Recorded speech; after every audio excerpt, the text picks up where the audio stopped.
2018년 7월 73세 오경숙은 38년간 운영해온 약국 셔터를 마지막으로 내렸다. 손때 묻은 철문이 천천히 내려가는 소리가 유난히 길게 느껴졌다. 경숙은 약국 안을 둘러봤다. 깨끗하게 정리된 진열대, 남편과 함께 찍은 개업 사진, 그리고 책상 서랍 깊숙이 보관된 38년치 장부들. 매일 밤 빠짐없이 적어온 숫자들이었다. 경숙은 남편 유형의 사진 앞에 섰다. 여보, 우리 38년 고생 안 했어요. 이제 좀 쉬어도 되겠죠? 1980년 경숙이 29세였을 때다. 남편 유형과 함께 작은 약국을 열었다. 남편은 약사였고 경숙은 약사 자격증은 없었지만 보조자로 일했다. 경숙아, 우리 열심히 해서 지훈이 대학 보내자. 남편의 말에 경숙은 고개를 끄덕였다. 당시 4살이었던 아들 지훈이 약국 한편에서 장난감을 가지고 놀고 있었다. 약국은 빠듯했다. 하루 매출이 10만 원을 넘는 날이 드물었다. 그래도 경숙은 매일 밤 장부를 꼼꼼히 적었다. 수입, 지출, 재고, 순이익. 숫자 하나하나에 정성을 쏟았다. 남편은 가끔 웃으며 말했다. 당신 국세청 직원이야? 왜 이렇게 정확하게 적어? 경숙은 대답했다. 숫자는 거짓말 안 하잖아요. 나중에 보면 우리가 얼마나 열심히 살았는지 알 수 있어요. 15년이 흘렀다. 1995년 경숙은 44세가 되었다. 약국은 이제 동네 사람들의 신뢰를 받는 곳이 되었다. 단골 손님들이 하나둘 늘어났고 매출도 안정적이었다. 그해 재개발 소문이 돌던 약국 건물이 매물로 나왔다. 2층짜리 작은 건물이었다. 1층은 약국, 2층은 주거 공간으로 쓸 수 있었다. 가격은 4억 원. 남편과 상의했다. 여보, 우리 이 건물 사요. 4억이면 큰 돈인데 대출 받아야 하지 않아? 그래도 우리 건물이 있으면 마음이 든든하잖아요. 남편은 동의했다. 경숙은 조심스럽게 말을 꺼냈다. 그런데 여보, 이 건물 제 명의로 할게요. 왜? 내 명의로 해도 되는데. 만약을 대비해서요. 혹시 모르잖아요. 남편은 흔쾌히 동의했다. 그래, 당신이 알아서 해. 경숙은 건물을 자신의 명의로 등기했다. 대출 2억을 받아 나머지는 모아둔 돈으로 충당했다. 시간은 빠르게 흘렀다. 2005년 경숙은 54세가 되었다. 아들 지훈이 29세의 나이로 늦은 결혼을 했다. 신부는 한미래 27세 인테리어 디자이너였다. 결혼식에서 미래는 세련되고 똑 부러져 보였다. 경숙은 며느리가 마음에 들었다. 2년 후인 2007년 손녀 서연이 태어났다. 경숙에게는 처음이자 마지막 손주였다. 경숙은 서연을 보며 행복했다. 우리 서연이 할머니가 많이 사랑한다. 2012년 경숙의 남편 유영이 심장마비로 갑작스럽게 세상을 떠났다. 경숙은 61세였다. 장례식을 마치고 혼자 약국으로 돌아왔다. 텅 빈 약국이 너무나 쓸쓸했다. 하지만 경숙은 약국 문을 닫을 수 없었다. 단골 손님들이 있었고 무엇보다 혼자 있으면 외로웠다. 경숙은 혼자서 약국을 운영했다. 약사 자격증이 없었지만 38년간 남편 옆에서 배운 것들로 충분했다. 손님들도 경숙을 믿었다. 경숙 선생님, 이 약 먹으면 되죠? 네, 식후에 드세요. 그리고 물 많이 드시고요. 2018년 드디어 재개발 통지가 왔다. 건물주들에게 매각 제안이 들어왔다. 경숙의 건물은 15억에 팔렸다.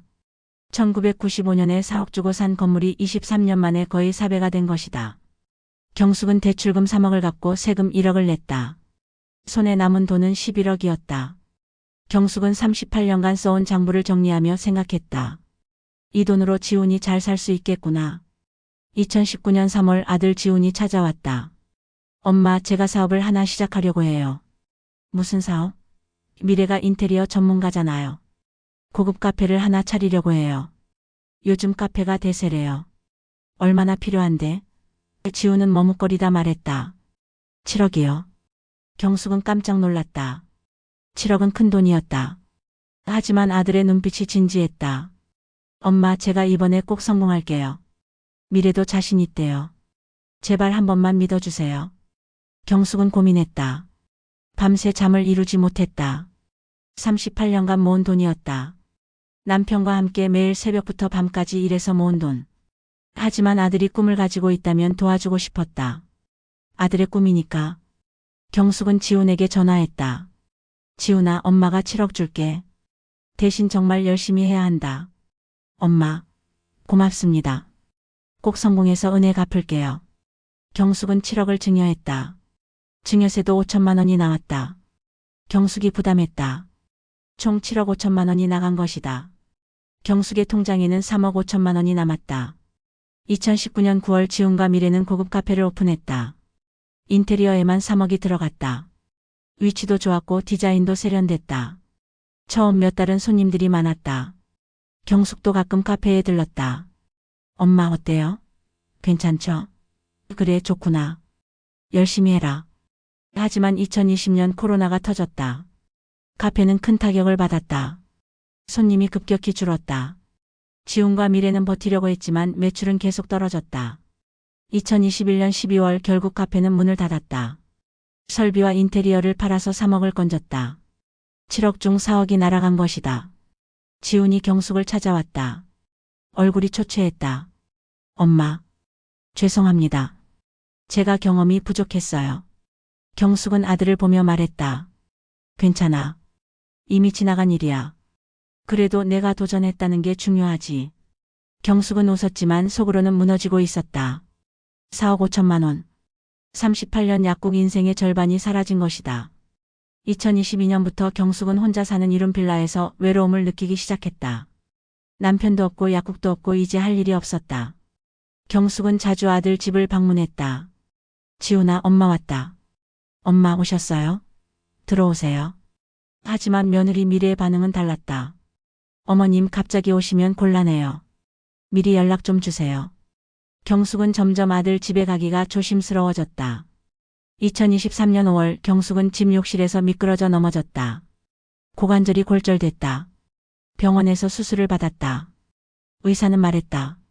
할머니 최소 6개월은 거동이 불편하실 거예요. 혼자 사시면 위험합니다. 경숙은 아들에게 전화했다. 지훈아, 엄마가 혼자 살기 힘들 것 같아. 엄마, 우리 집에 오세요. 제가 모실게요. 경숙은 안도했다. 아들이 자신을 받아준다는 게 고마웠다. 하지만 며느리 미래의 첫마디는 차가웠다. 어머님, 저희 집 넓지 않아요. 최대한 불편 안 드리게 조심해 주세요. 경숙은 작은 방에 짐을 풀었다. 38년간 모았던 약국 장부들과 통장 몇 개만 가져왔다. 그날 밤 경숙은 방에 누워 천장을 바라봤다. 이제 이렇게 사는구나.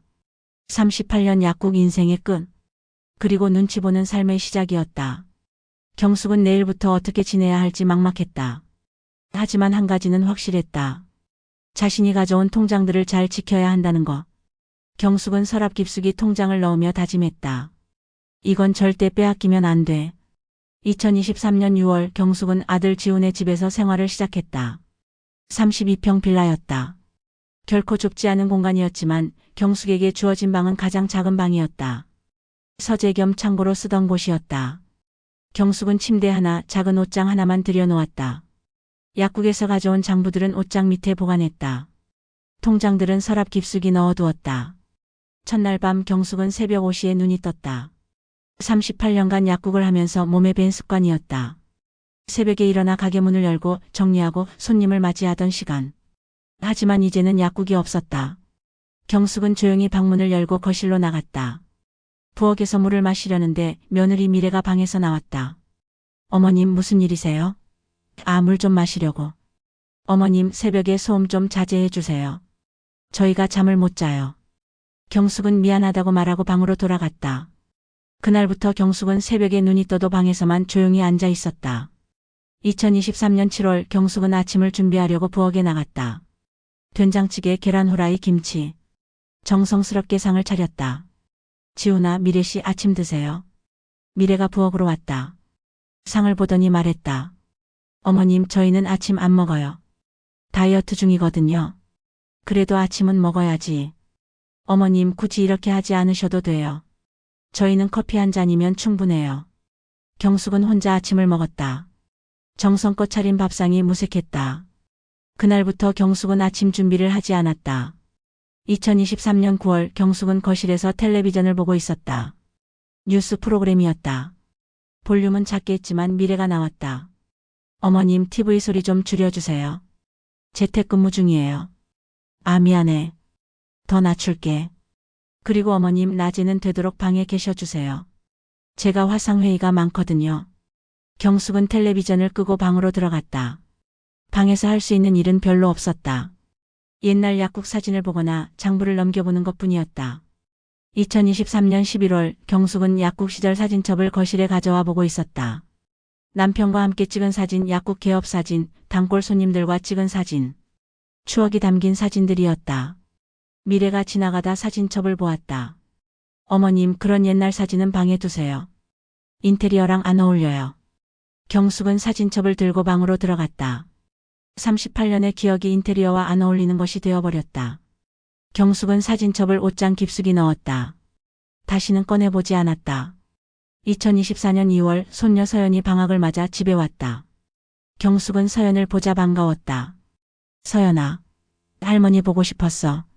할머니, 저도 보고 싶었어요. 서연은 고등학교 3학년이었다. 경숙과 서연은 방에서 이야기를 나눴다. 할머니 학교 생활은 어때? 재미있어요. 친구들이랑 잘 지내고 있어요. 대학은 어디 가고 싶어? 경영학과 가고 싶어요. 할머니처럼 사업하고 싶어요. 경숙은 손녀가 기특했다. 하지만 30분쯤 지나자 미래가 방문을 열었다. 서연아, 할머니랑 너무 오래 얘기하지 마. 공부해야지. 서연은 아쉬운 표정으로 방을 나갔다. 경숙은 손녀와의 대화 시간마저 제한받았다. 2024년 5월 경숙은 거실에 조용히 앉아 있었다. 고관절이 많이 나아져서 이제는 지팡이 없이도 걸을 수 있었다. 미래가 퇴근 후 현관문을 열고 들어왔다. 경숙을 보더니 깜짝 놀랐다. 어머님, 깜짝이야. 어머님 안 계신 줄 알았어요. 경숙은 말했다. 방에 있다가 잠깐 나왔어. 아, 그러셨구나. 미래는 부엌으로 가버렸다. 경숙은 그 말이 가슴에 박혔다. 어머님 안 계신 줄 알았어요. 나는 없는 사람이구나. 경숙은 방으로 들어가 문을 닫았다. 거울을 봤다. 자신이 너무 작아 보였다. 2024년 6월 경숙은 옛날 친구에게 전화를 걸었다. 40년 지기 친구 박철수였다. 철수야, 나 경숙이야. 오, 경숙아. 오랜만이다. 어떻게 지내? 응, 그냥 지내. 목소리가 왜 그래? 무슨 일 있어? 경숙은 잠시 말을 멈췄다. 아니야, 별일 없어. 그냥 내 목소리 듣고 싶어서. 통화를 하는데 미래가 지나가다 말했다. 어머님, 통화 소리 좀 줄여주세요. 집안이 너무 시끄러워요. 경숙은 친구에게 말했다. 철수야, 나 끊을게. 나중에 연락할게. 전화를 끊었다. 경숙은 친구와 통화하는 것조차 눈치를 봐야 했다. 2024년 7월 아들 지우는 중간에서 항상 난처해했다. 엄마, 미래가 요즘 스트레스가 많아요. 프리랜서라 일이 불안정하거든요. 그래, 알아. 엄마가 이해해. 엄마, 조금만 더 참아주세요. 미래도 원래 성격이 좀 그래요. 괜찮아. 엄마가 조심할게. 지우는 어머니를 위로했지만 실질적으로는 아무것도 하지 않았다. 아내와 어머니 사이에서 아내 편만 들었다. 경숙은 아들의 무능함이 답답했지만 말하지 않았다. 2024년 8월 경숙은 아들 집에서 산지 1년 3개월이 되었다. 고관절은 거의 완치되었다. 이제는 혼자서도 생활할 수 있었다. 하지만 경숙은 나갈 용기가 없었다. 혼자 살면 또 다칠까봐 두려웠다. 그리고 무엇보다 외로웠다. 아들 집에 있으면 적어도 사람 소리는 들을 수 있었다. 하지만 매일이 고통이었다. 73세 약국 운영자에서 투명인간으로. 경숙은 거울을 보며 생각했다. 내가 이렇게 작아졌구나. 어느 날 저녁 경숙은 방에서 쉬고 있었다. 불을 끄고 누워있는데 거실에서 대화 소리가 들렸다. 지훈과 미래가 이야기하고 있었다. 경숙은 잠을 자려다가 자신의 이름이 들려서 귀를 기울였다. 여보, 어머니가 요즘 자꾸 같은 말씀을 반복하시는 것 같아. 그게 무슨 소리야? 어제도 저녁 드셨냐고 물어보시더니 30분 후에 또 똑같이 물어보시잖아. 경숙은 몸이 굳었다. 자신은 그런 적이 없었다. 깜빡하신 거겠지. 아니야. 내가 보기엔 초기 치매 증상 같아. 경숙은 이불을 꽉 쥐었다. 치매? 내가? 대화는 계속 이어졌다. 여보, 솔직히 말할게. 어머니 돈 얼마 남았어? 2억 반 정도? 경숙은 깜짝 놀랐다. 3억 5천만 원인데 왜 2억 반이라고 하지? 그 정도면 치매 요양병원 10년은 보낼 수 있어. 경숙의 심장이 쿵쾅거렸다. 요양병원? 나를? 경숙은 숨을 죽이고 계속 들었다. 미래의 목소리가 또렷하게 들렸다. 여보, 어머니 돈으로 어머니 모시는 거야. 우리 돈 쓰는 것도 아니잖아. 경숙은 눈물이 흘렀다. 어머니 돈으로 어머니 모시는 거. 경숙은 베개에 얼굴을 묻었다. 38년간 모은 돈으로 나를 요양병원에 보내려 한다. 그날 밤 경숙은 잠을 이룰 수 없었다. 새벽 4시 경숙은 조용히 일어나 서랍을 열었다. 통장들을 꺼내 하나하나 확인했다. 어은행 정기예금, 비은행 자유적금, 시증권 계좌. 경숙은 통장을 보며 결심했다. 이제는 내가 움직여야겠어. 2024년 9월 17일 새벽 경숙은 방에서 통장들을 꺼내 펼쳤다. 어은행 정기예금 2억 5천만 원, 비은행 자유적금 1억 원, 시증권 계좌 5천만 원. 합계 3억 5천만 원. 분명히 3억 5천만 원인데 어젯밤 지우는 미래에게 2억 반이라고 했다. 1억 원의 차이. 경숙은 휴대폰을 꺼내 뱅킹 앱을 열었다. 최근 거래 내역을 보던 중 이상한 출금 기록을 발견했다. 2024년 3월 15일 5천만 원 출금. 경숙은 기억을 더듬었다. 3월에 큰 돈을 쓴 적이 없었다. 병원비는 보험으로 처리했고 아들에게 돈을 준 적도 없었다. 이게 뭐지? 경숙은 지팡이를 짚고 은행을 찾아갔다. 오전 10시 은행은 손님들로 붐볐다. 창구 직원이 반갑게 인사했다. 할머니 어떻게 오셨어요? 3월 15일에 5천만 원 출금한 게 맞아요? 잠시만요. 직원이 컴퓨터를 확인했다. 네, 맞습니다. 할머니께서 직접 오셔서 현금으로 찾아가셨어요. 제가 직접 왔다고요? 네, CCTV에도 찍혀 있습니다. 경숙은 놀랐다. 정말로 자신이 왔단 말인가? 혹시 그날 영상 좀 볼 수 있을까요? 제가 기억이 안 나서요. 직원이 난처한 표정을 지었다. 지점장이 나왔다. 경숙을 38년간 알고 지낸 사람이었다. 경숙 선생님, 무슨 일이세요? 그날 제가 정말 왔는지 확인하고 싶어요. 기억이 잘 안 나서요. 지점장은 영상을 보여줬다. 화면 속에 경숙이 있었다. 하지만 옆에 며느리 미래가 함께 있었다. 미래가 경숙의 팔을 부축하며 창구로 안내했다. 미래가 직원에게 뭔가 말하고 서류를 내밀었다. 경숙은 그냥 앉아만 있었다. 직원이 경숙에게 도장을 요청했고 경숙이 도장을 찍었다. 5천만 원 현금이 봉투에 담겼다. 미래가 그 봉투를 받아 가방에 넣었다. 경숙은 천천히 기억을 되살렸다. 그날 미래가 말했다. 어머님, 은행에 서류 떼러 가셔야 하는데 제가 모셔다 드릴게요. 경숙은 무슨 서류인지 물었지만 미래는 대충 둘러댔다. 금융 관련 서류예요. 어머님, 인감도장 가져오세요.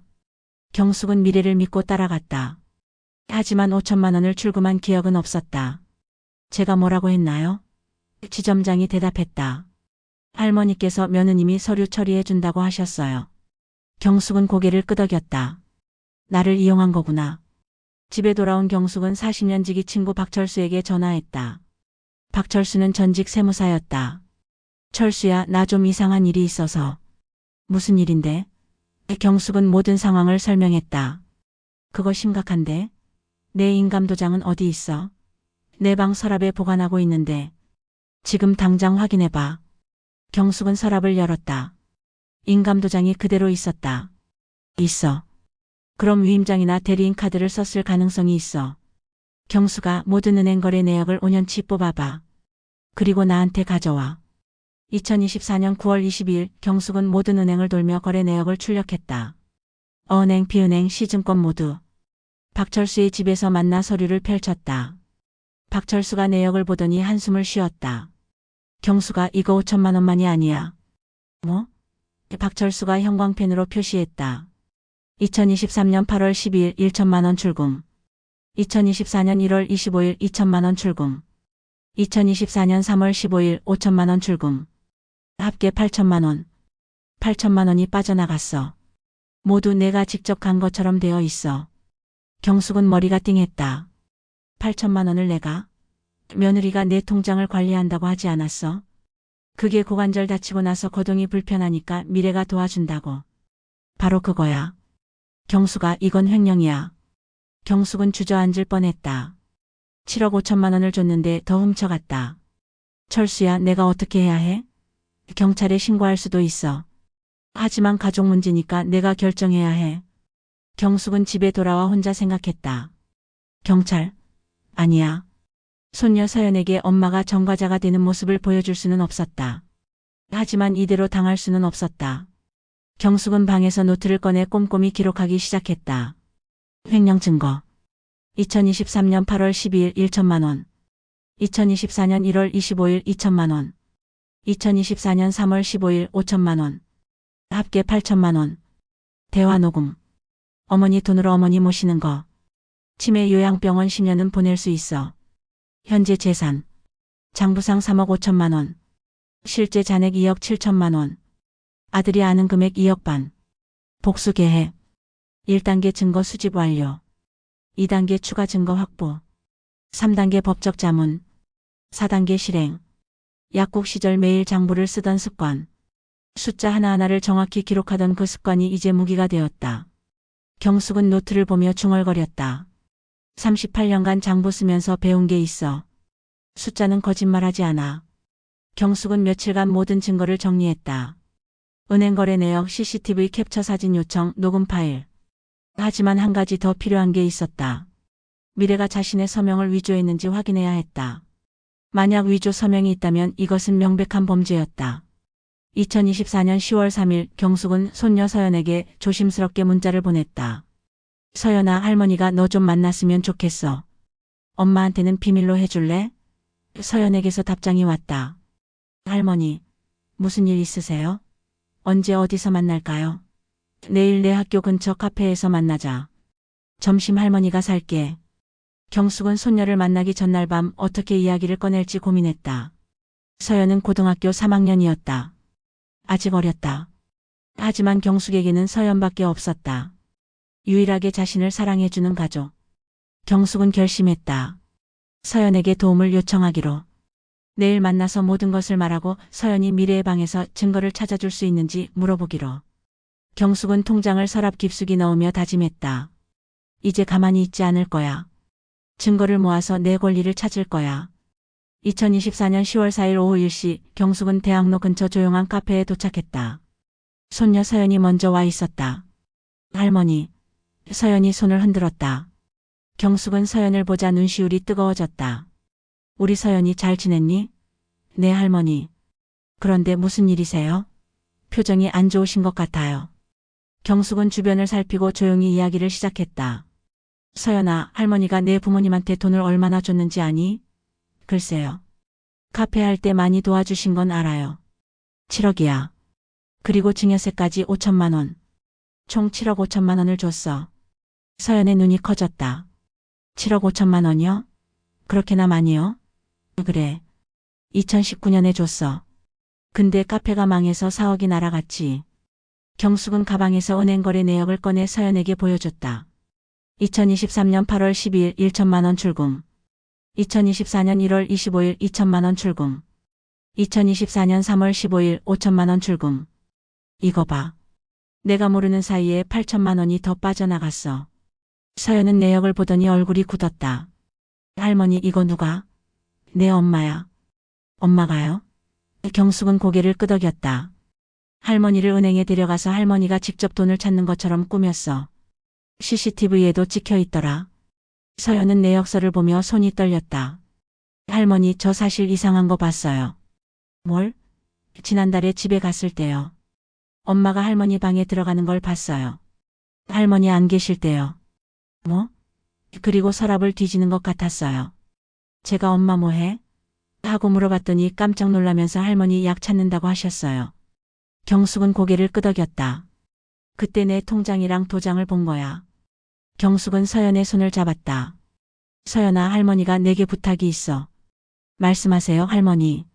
내 엄마 방에 할머니 통장이나 서류 같은 게 있을 거야. 그리고 할머니 도장도 있을 수 있어. 엄마가 그걸 왜? 훔친 돈을 정당화하려고. 할머니가 직접 준 것처럼 만들려고. 서연은 잠시 망설였다. 할머니, 그런데 제가 엄마 방을 뒤지는 건. 서연아. 경숙은 손녀의 손을 꽉 잡았다. 할머니는 내 엄마를 경찰에 신고하고 싶지 않아. 내 엄마가 전과자 되는 거 보고 싶지 않거든. 할머니. 하지만 증거가 필요해. 내 엄마가 정말로 한 일인지 확실히 알아야 해. 그래야 할머니가 제대로 대응할 수 있어. 서연은 고개를 끄덕였다. 알겠어요, 할머니. 제가 도와드릴게요. 서연이 조심스럽게 물었다. 근데 할머니, 저 사실 엄마가 요즘 이상해요. 뭐가? 자꾸 할머니 치매 얘기를 해요. 아빠한테도 저한테도. 경숙은 며느리의 대화 내용을 떠올렸다. 어떻게 말하는데? 할머니가 자꾸 같은 말 반복하신다. 기억력이 떨어지신다. 병원에 모셔야 할 것 같다, 이런 얘기요. 내가 보기엔 할머니가 어때? 할머니는 멀쩡하세요. 저보다 기억력 좋으실 때도 있어요. 경숙은 쓴웃음을 지었다. 그래. 할머니는 멀쩡해. 근데 내 엄마는 할머니를 치매 환자로 만들려고 하는 거야. 왜요? 할머니를 요양병원에 보내려고. 그럼 할머니 통장을 마음대로 쓸 수 있으니까. 서연의 눈에 눈물이 맺혔다. 엄마가 그런 생각을 하셨다고요? 내가 직접 들었어. 엄마와 아빠의 대화를. 경숙은 휴대폰에서 녹음 파일을 재생했다. 미래의 목소리가 들렸다. 여보, 어머니 돈으로 어머니 모시는 거야. 우리 돈 쓰는 것도 아니잖아. 3억이면 치매 요양병원 10년은 보낼 수 있어. 서연은 녹음을 듣고 충격을 받은 표정이었다. 이게 정말 엄마 목소리예요? 그래. 서연이 눈물을 닦으며 말했다. 할머니, 제가 꼭 도와드릴게요. 엄마가 한 일을 밝혀낼게요. 고맙다, 서연아. 근데 할머니, 만약에 정말로 엄마가 그런 짓을 했다면 어떻게 하실 거예요? 경숙은 잠시 생각했다. 할머니는 내 엄마를 감옥에 보내고 싶지 않아. 하지만 더 이상 당하지는 않을 거야. 할머니도 자존심이 있거든.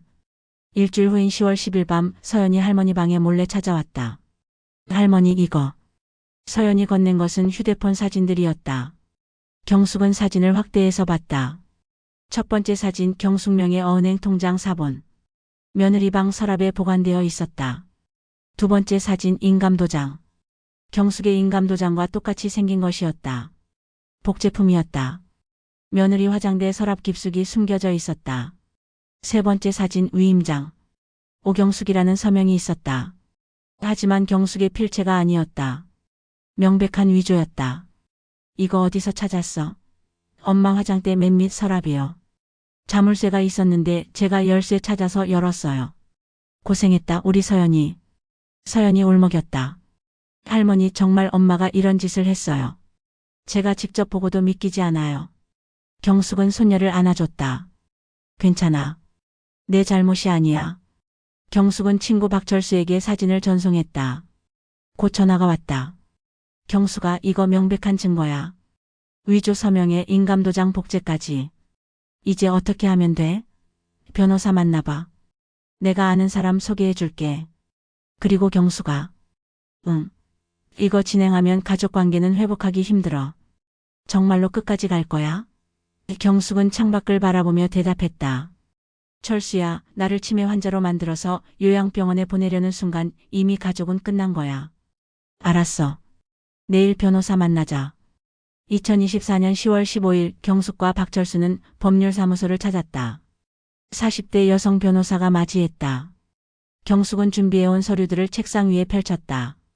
은행거래 내역 5년치 CCTV 캡처 사진, 위조된 위임장 사진, 복제된 인감도장 사진, 대화 녹음 파일. 변호사는 서류들을 꼼꼼히 검토했다. 할머니, 이 증거들이면 충분합니다. 위조 서명, 무단 인출, 횡령 모두 입증 가능합니다. 변호사는 두 가지 방법을 제시했다. 첫째, 형사고소입니다. 횡령죄로 고소하시면 며느님이 처벌받을 수 있습니다. 경숙은 고개를 저었다. 그건 원하지 않아요. 손녀한테 엄마가 전과자가 되는 건 너무하니까. 둘째, 민사소송입니다. 횡령한 8천만 원을 돌려달라고 소송을 제기하는 거죠. 경숙은 잠시 망설였다. 사실 저는 다른 방법을 생각했어요. 경숙은 노트를 꺼내 변호사에게 보여줬다. 변호사는 노트를 읽으며 눈이 커졌다. 할머니, 이거 정말 대단한데요? 경숙은 미소 지었다. 38년 약국하면서 머리 쓰는 법을 배웠거든요. 변호사는 고개를 끄덕였다. 할머니, 이 방법도 법적으로 전혀 문제 없습니다. 오히려 더 효과적일 수 있어요. 그럼 진행해도 되나요? 네. 제가 필요한 서류 준비해 드리겠습니다. 경숙은 법률사무소를 나서며 결심했다. 이제 본격적으로 움직일 시간이었다. 며느리도 아들도 모르게 조용히 계획을 실행할 것이다. 2024년 10월 20일 경숙은 조용히 움직이기 시작했다. 며느리가 모르게 아들도 모르게 먼저 모든 은행 계좌의 비밀번호를 변경했다. 어은행, 비은행, 시증권 모두. 할머니 비밀번호는 4자리로 설정해 주세요. 707로 할게요. 707이요? 손녀 생일이에요. 2007년 7월 7일. 직원이 미소 지었다. 손녀분을 많이 사랑하시나 봐요. 제 인생에서 유일하게 저를 사랑해주는 사람이거든요. 경숙은 며느리가 알고 있던 비밀번호를 모두 바꿨다. 이제 며느리는 경숙의 계좌에 접근할 수 없었다. 다음 단계는 계좌 해지였다. 경숙은 며느리가 알고 있는 모든 계좌를 해지하기로 했다. 은행 정기예금 2억 5천만 원. 하지만 실제 잔액은 달랐다. 5천만 원이 빠져나갔기 때문에 2억만 남아 있었다. 비은행 자유적금 1억 원. 실제로는 3천만 원이 빠져나가 7천만 원만 남았다. 시증권 계좌 5천만 원은 그대로였다. 총 실제 잔액은 2억 7천만 원. 경숙은 수수료를 감수하고 모든 계좌를 해지했다. 할머니 정기예금을 중도 해지하시면 이자를 못 받으시는데 괜찮으세요? 괜찮아요. 급한 일이 있어서요. 경숙은 2억 7천만 원을 모두 현금으로 받았다. 경숙은 며느리가 전혀 모르는 새로운 은행을 찾았다. D은행이었다. 계좌 개설하고 싶어요. 어떤 상품으로 하시겠어요? 자유적금으로 2억 7천만 원 전부요. 명의자는 오경수.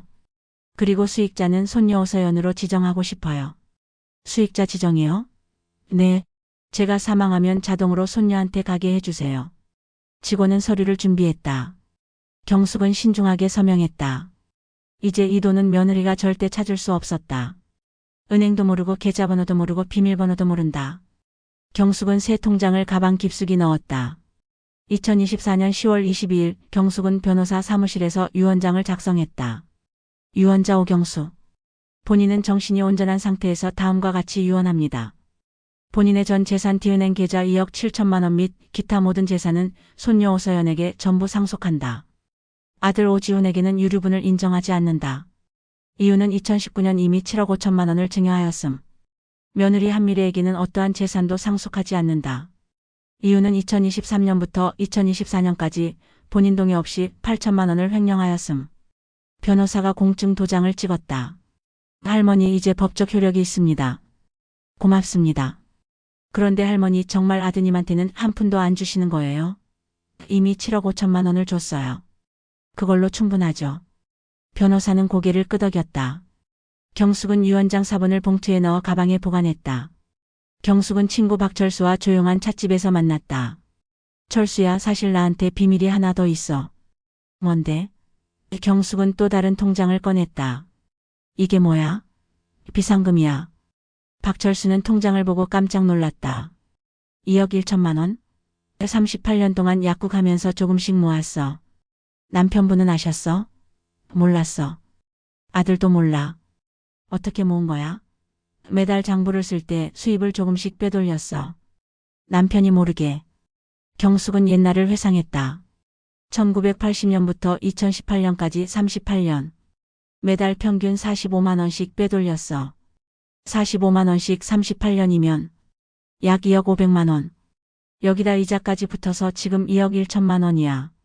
박철수는 감탄했다. 경수가 넌 정말 대단해. 박철수가 물었다. 왜 모았어? 남편한테 말하지 않고? 경숙은 잠시 침묵했다. 결혼하고 나서 깨달았어. 여자는 자기만의 돈이 있어야 한다는 걸. 왜? 남편이 나쁜 사람은 아니었어. 하지만 만약을 대비해야 했어. 남편이 먼저 죽으면, 아들이 나를 버리면, 그때를 대비해서. 현명했어. 38년 동안 단 한 번도 쓰지 않았어.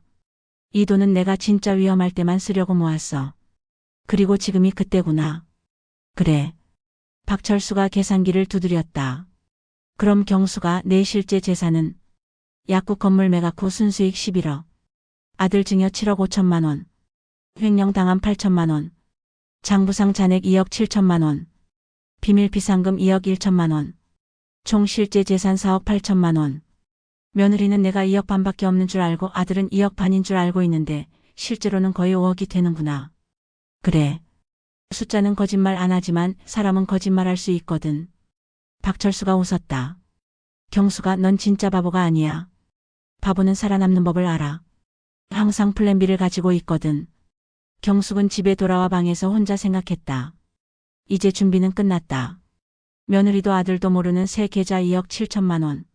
아무도 모르는 비상금 2억 1천만 원. 손녀에게 상속하는 유언장. 횡령 증거들. 변호사 연락처. 모든 것이 준비되었다. 이제 남은 것은 며느리와 아들 앞에서 진실을 밝히는 것뿐이었다. 2024년 11월 1일 경숙은 마지막 준비를 했다. 큰 봉투를 준비했다. 봉투 안에 지난 5년간의 모든 통장 거래 내역, 위조된 위임장 사진, 무단 인출 8천만 원의 증거, 며느리와 아들의 대화 녹음, 변호사 명함, 유언장 사본을 넣었다. 그리고 편지 한 장을 썼다. 지훈아, 미래씨.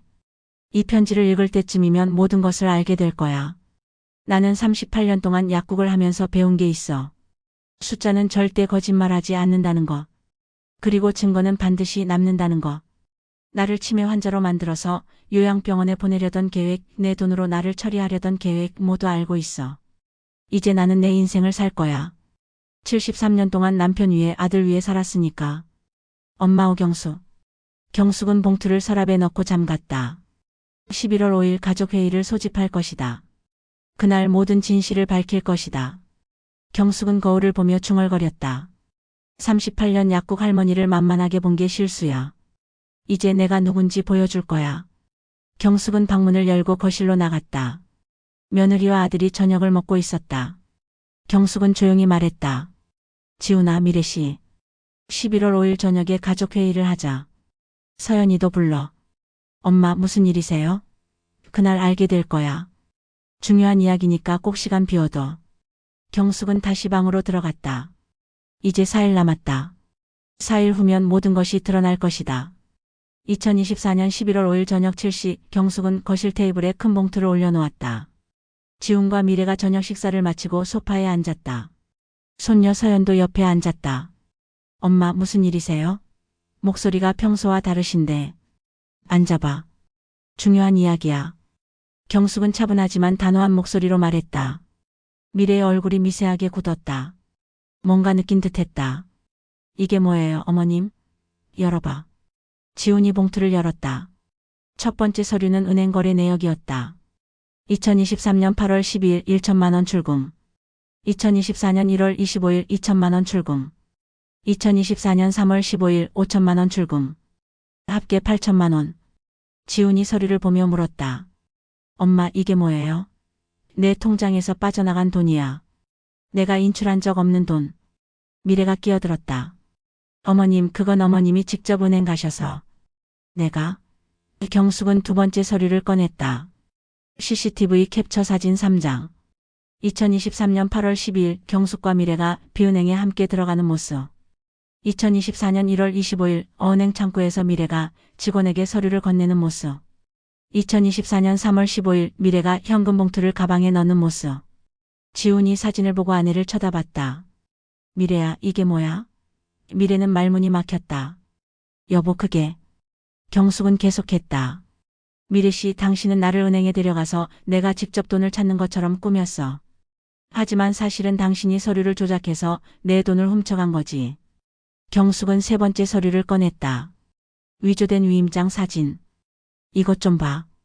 이게 내 서명 같아. 지훈이 위임장을 자세히 봤다. 오경숙이라는 서명이 있었지만 어머니의 필체가 아니었다. 엄마, 이건 위조야. 미래씨가 내 서명을 흉내낸 거야. 서연이 휴대폰으로 찍은 사진을 추가로 보여줬다. 며느리 화장대 서랍 속 경숙명의 통장 사본, 복제된 인감도장, 여러 장의 백지 위임장. 미래의 얼굴이 창백해졌다. 이건 어떻게? 서연이 조용히 말했다. 엄마, 내가 찾았어. 엄마 방에서. 서연아, 너 할머니를 도와드려야 했어. 엄마가 한 일이 옳지 않으니까. 경숙은 휴대폰을 꺼내 스피커를 켰다. 녹음 파일이 재생되었다. 미래의 목소리가 거실에 울려 퍼졌다. 여보, 어머니가 요즘 자꾸 같은 말씀을 반복하시는 것 같아. 초기 치매 증상 같아. 3억이면 치매 요양병원 10년은 보낼 수 있어. 여보, 어머니 돈으로 어머니 모시는 거야. 우리 돈 쓰는 것도 아니잖아. 녹음이 끝났다. 거실에 침묵이 흘렀다. 지훈의 얼굴이 굳어졌다. 미래는 고개를 숙였다.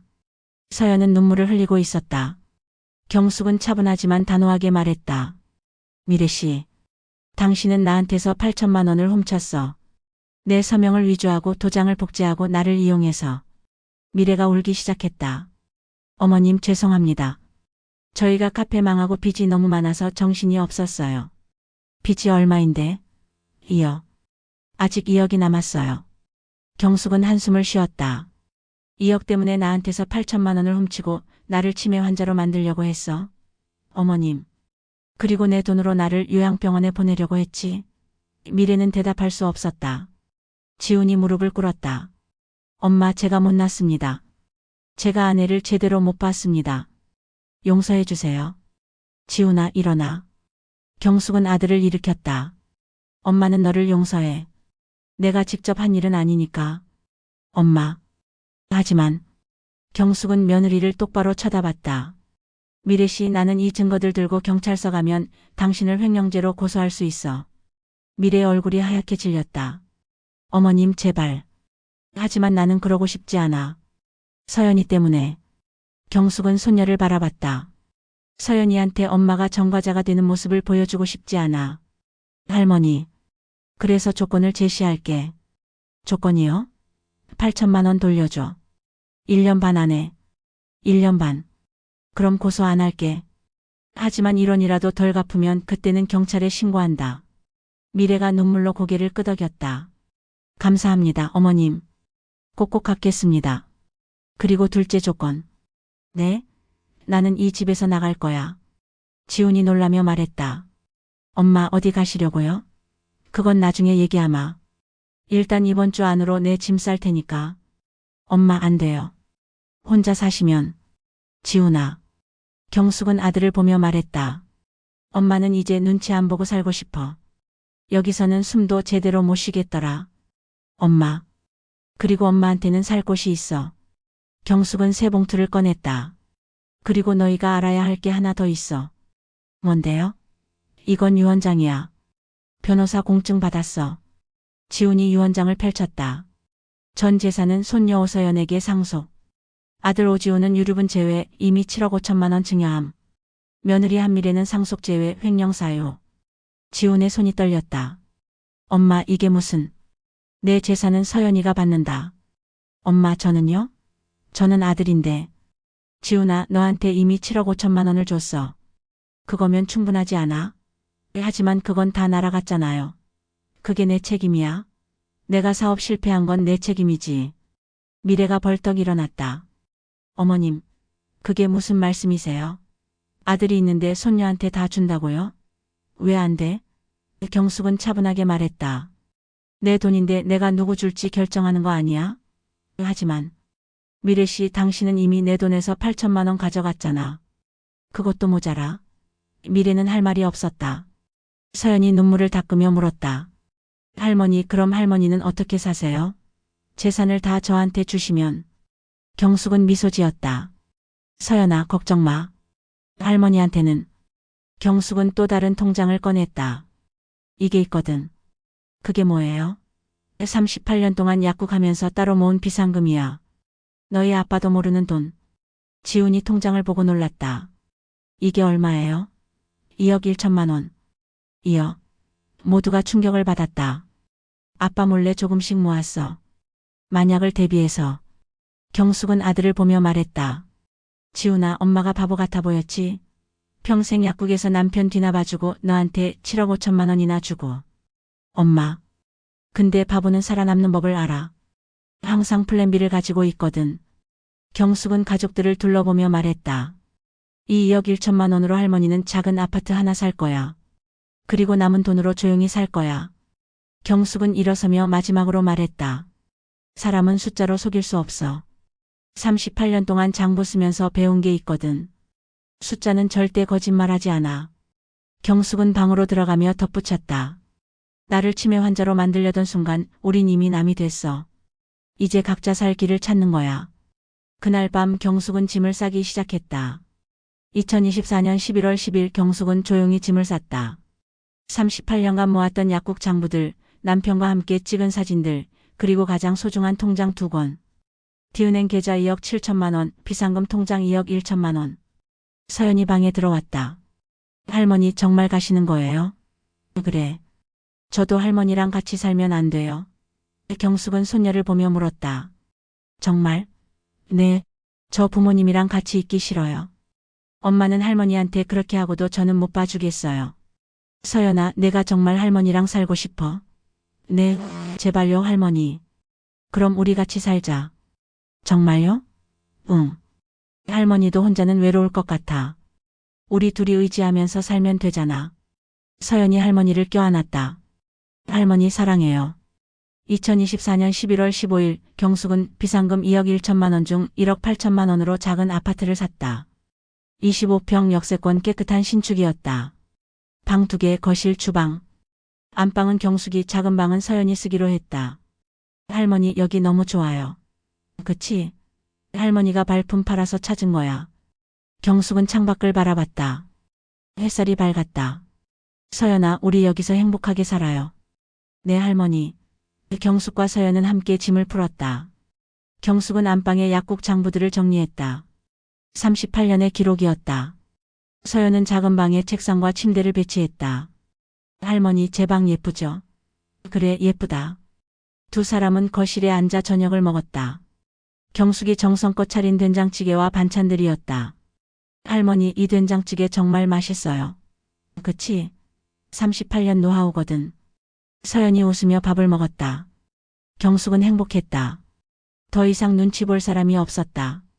2024년 12월 경숙은 새로운 일상을 시작했다. 오전 6시 경숙은 일어나 가볍게 스트레칭을 했다. 서연도 함께 일어나 할머니와 산책을 했다. 오전 8시 함께 아침 식사를 준비했다. 할머니, 제가 계란 후라이 할게요. 그래, 우리 서연이 잘하네. 오전 10시 경숙은 동네 복지관으로 갔다. 복지관에서 통장관리 교실을 시작하기로 한 것이다. 관장이 반갑게 맞아줬다. 경숙 선생님 어서 오세요. 어르신들이 기다리고 계세요. 강의실에 20명의 어르신들이 모여 있었다. 여러분 안녕하세요. 저는 38년 동안 약국을 운영한 오경숙입니다. 선생님 약국 하셨어요? 대단하시네요. 저도 통장 관리 잘 못해서 왔어요. 가르쳐 주세요. 경숙은 화이트보드에 적기 시작했다. 통장 관리 3원칙. 첫째, 통장은 절대 타인에게 맡기지 마세요. 자식이라도 예외 없음. 본인이 직접 관리. 둘째, 비밀번호는 자주 바꾸세요. 3개월마다 변경. 생일 같은 쉬운 번호 금지. 셋째, 거래 내역은 매달 확인하세요. 모르는 출금이 있으면 즉시 은행 방문. 증거 보관 5년치. 한 할머니가 손을 들었다. 선생님, 근데 자식을 어떻게 믿지 않아요? 우리 아들은 착한데. 경숙은 미소 지으며 대답했다. 저도 제 아들이 착하다고 생각했어요. 그래서 7억 5천만 원을 줬죠. 7억 5천만 원이요? 네. 근데 며느리가 제 통장에서 8천만 원을 더 훔쳐갔어요. 어르신들이 놀라며 수군거렸다. 자식이 나쁘다는 게 아니에요. 하지만 자식도 사람이에요. 돈 앞에서는 변할 수 있어요. 그래서 어떻게 하셨어요? 증거를 모았어요. 은행 거래 내역, CCTV, 위조 서명. 모든 걸 확보했죠. 어르신들이 박수를 쳤다. 강의가 끝나고 경숙은 집에 돌아왔다. 서연이 먼저 와 있었다. 할머니, 오늘 강의 어땠어요? 좋았어. 할머니들이 다들 진지하게 들으시더라. 두 사람은 함께 저녁을 먹었다. 서연이 물었다. 할머니, 지금 행복하세요?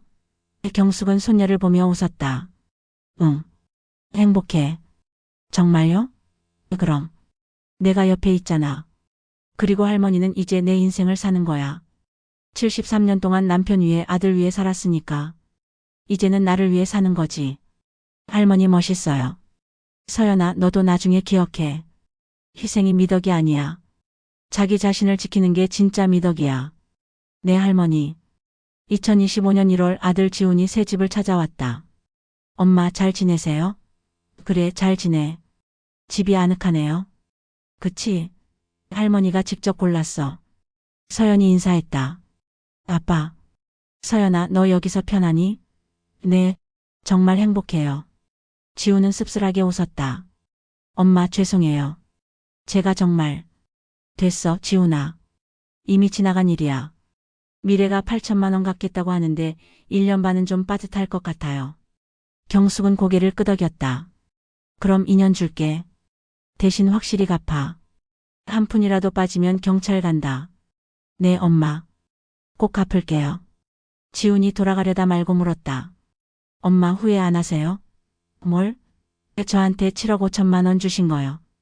그리고 저를 유산에서 제외하신 거요. 경숙은 잠시 생각하다 대답했다. 후회는 안 해. 7억 5천만 원은 내 꿈이었으니까. 내가 도전한 건 자랑스러워. 엄마. 하지만 유산은 달라. 서연이는 나를 지켜줬어. 너는 나를 지키지 못했어. 그게 차이야. 지우는 고개를 끄덕였다. 알겠습니다, 엄마. 제가 못난 아들이었어요. 지훈아. 네? 인생은 길어. 넌 아직 48살이야. 다시 시작할 수 있어. 근데 이번에는 내 힘으로 해봐. 네, 엄마. 2025년 6월 미래가 마지막 돈을 송금했다. 2024년 12월 1천만 원, 2025년 2월 2천만 원, 2025년 4월 2천만 원, 2025년 6월 3천만 원. 합계 8천만 원 왔나. 미래가 집을 찾아왔다. 어머님 다 갚았습니다. 경숙은 통장을 확인했다. 확인했어. 어머님 용서해 주실 수 있나요?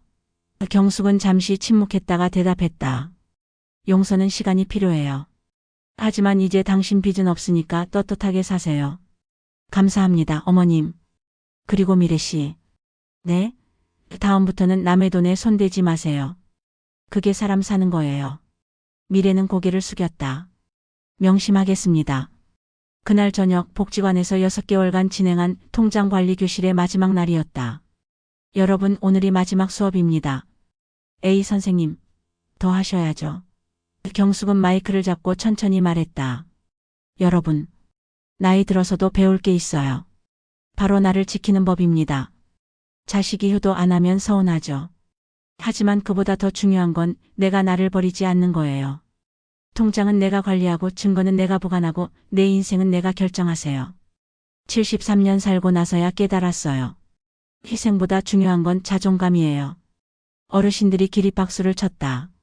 경숙은 무대에서 내려와 서연과 함께 집으로 걸어갔다.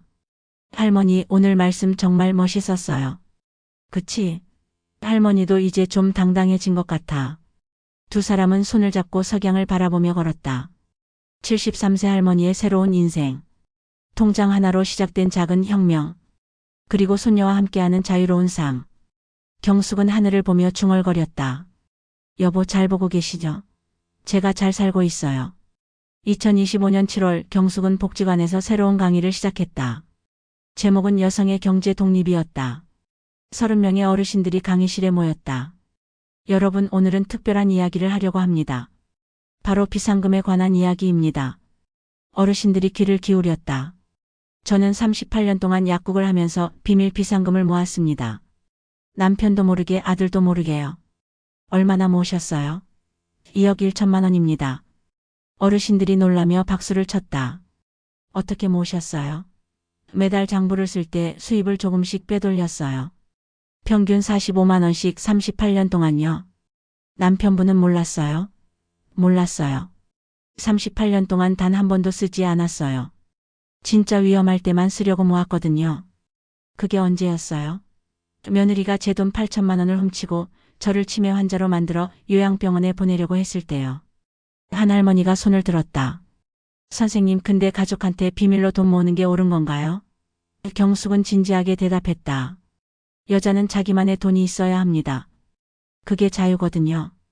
남편이 먼저 죽으면, 자식이 나를 버리면, 그때를 대비해야 해요. 맞아요, 선생님. 저도 이제부터 비상금 모을래요. 경숙은 화이트보드에 적었다. 비상금 만드는 법. 첫째, 매달 일정 금액을 따로 적립. 둘째, 가족이 모르는 은행 계좌 개설.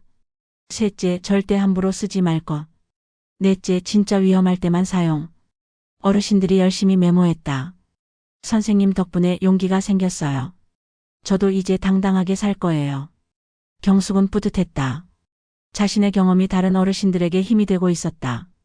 2025년 8월 손녀 서연이 대학에 합격했다. 원하던 경영학과였다. 할머니, 저 붙었어요. 정말? 축하한다, 우리 서연이. 할머니 덕분이에요. 할머니가 용돈도 주시고 학원비도 대주시고. 그런 건 당연한 거야. 할머니가 기쁘기만 해. 서연이 진지하게 물었다. 할머니, 제가 대학 가면 아르바이트해서 생활비 드릴게요. 괜찮아. 할머니는 돈 있어. 하지만 서연아. 경숙은 손녀의 손을 잡았다. 내 돈은 내가 모아. 통장은 내가 관리하고. 할머니처럼 비상금도 만들어. 할머니. 여자는 자기만의 돈이 있어야 해. 할머니가 그걸 몸소 보여줬잖아. 네, 할머니. 명심할게요. 2025년 9월 경숙은 친구 박철수와 카페에서 만났다. 경수가 요즘 어때? 좋아. 정말 행복해. 얼굴이 밝아졌어. 그럼 이제 눈치 안 보고 사니까. 며느리한테는 연락 오니? 가끔.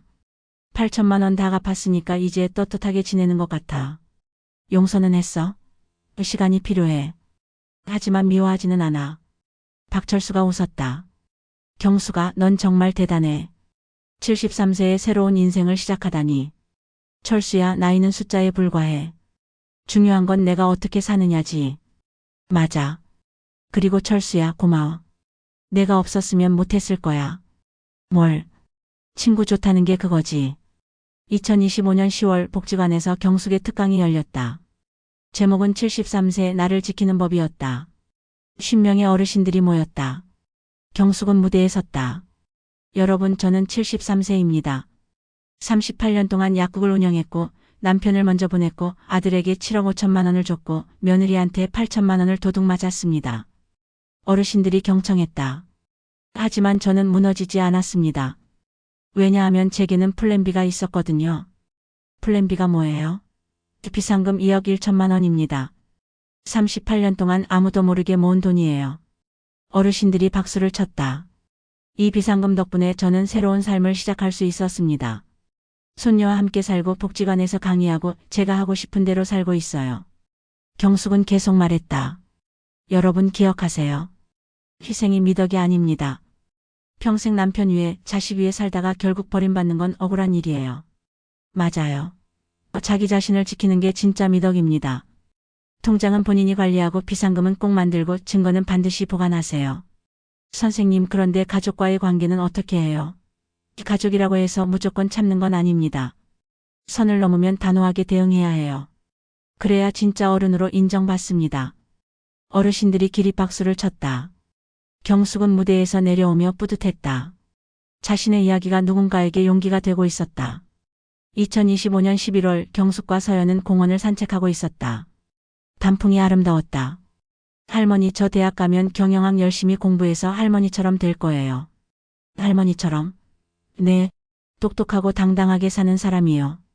경숙은 웃었다. 우리 서연이가 벌써 다 컸네. 할머니, 제가 나중에 돈 많이 벌면 할머니 효도할게요. 효도는 안 해도 돼. 네? 그냥 내가 행복하게 사는 게 할머니한테는 효도야. 희생하지 말고 내 자존감 지키면서 살아. 네, 할머니. 두 사람은 벤치에 앉았다. 경숙은 하늘을 바라봤다. 여보, 보고 계시죠? 제가 이제 정말 자유롭게 살고 있어요. 73년 만에 찾은 자유예요. 2025년 12월 1년이 지났다. 경숙은 거울을 보며 미소 지었다. 얼굴에 주름이 더 생겼지만 표정은 밝았다. 더 이상 작아 보이지 않았다. 당당했다. 경숙은 서랍을 열어 통장들을 꺼내봤다. D은행 계좌 2억 7천만 원 서연에게 상속 예정. 비상금 통장 3천만 원 남음 1억 8천은 집 구매에 사용. 되찾은 돈 8천만 원 서연 학비로 사용 예정. 경숙은 노트를 펼쳤다. 73세 새로운 시작. 복지관 강의 손녀와 동거 경제적 독립 정신적 자유. 경숙은 노트에 마지막 한 줄을 적었다. 바보는 항상 플랜 B를 가지고 있다. 경숙은 거실로 나갔다. 서연이 공부하고 있었다. 서연아, 저녁 먹자. 네, 할머니. 두 사람은 함께 식탁에 앉았다. 경숙이 정성껏 차린 저녁이었다. 된장찌개, 고등어구이, 나물 반찬. 할머니, 오늘도 맛있어요. 그치? 할머니 요리는 언제나 맛있지. 서연이 웃으며 밥을 먹었다. 경숙은 행복했다. 이제 아무도 개밥이라고 하지 않았다. 아무도 요양원에 보내려 하지 않았다. 경숙은 자유로웠다. 73세 통장 하나로 시작한 혁명. 38년 약국 할머니의 마지막 반란. 그리고 손녀와 함께하는 새로운 인생. 경숙은 창밖을 바라보며 중얼거렸다. 숫자는 거짓말하지 않아. 그리고 나도 더 이상 거짓말하지 않아. 이제 나는 나로 살아. 석양이 아름다웠다. 경숙과 서연은 손을 잡고 미래를 바라봤다. 희망이 있었다. 자유가 있었다. 그리고 무엇보다 자존감이 있었다. 73세 할머니의 통장이 증명한 것. 희생보다 중요한 건 자존감이다. 끝.